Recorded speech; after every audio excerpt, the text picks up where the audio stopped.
Congressman Doggett, thanks for joining us today. Good to be with you. Well, I just first wanted to ask you, because you've been skeptical of what will come from some of these discussions. Why are you skeptical of this? Well, I think Governor Abbott has taken basically the Donald Trump approach, which is to express a great deal of sympathy, listen, appear to be reasonable, and then do as little as possible as far as any meaningful action, and barely mention the NRA or the dangers that are posed by its obstinate refusal to consider any reasonable gun safety measures.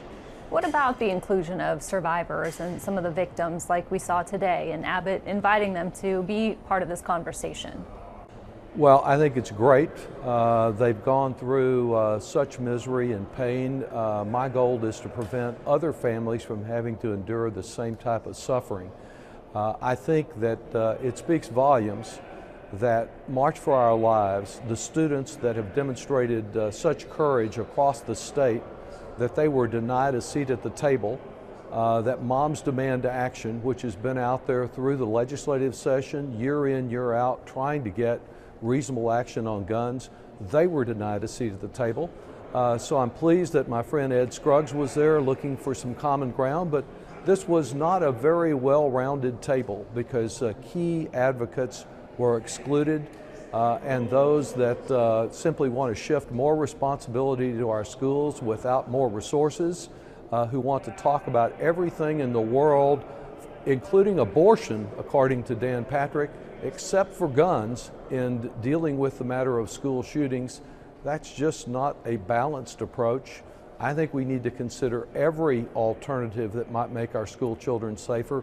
But if you exclude guns from the debate and the consideration, you're not really getting to the heart of the problem. Well, I do want to note, you said Ed Scruggs with Texas Gun Sense. He was on the show last night. He sounded encouraged by having a seat at the table. And I do want to ask you, because Abbott did say he could get behind such gun regulations as reporting loss or theft of a gun and shortening the time period to report a mental health court judgment. Are you encouraged by his response to some of those measures?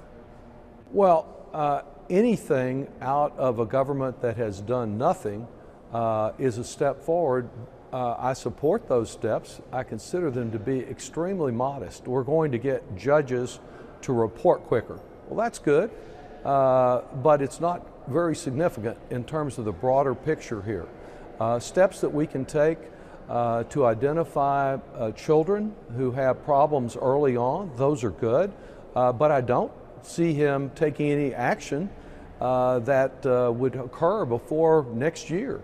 Apparently he doesn't consider this problem very urgent, and I don't see him really proposing legislation or suggesting that he will get any new resources to our schools for them to be able to do a better job.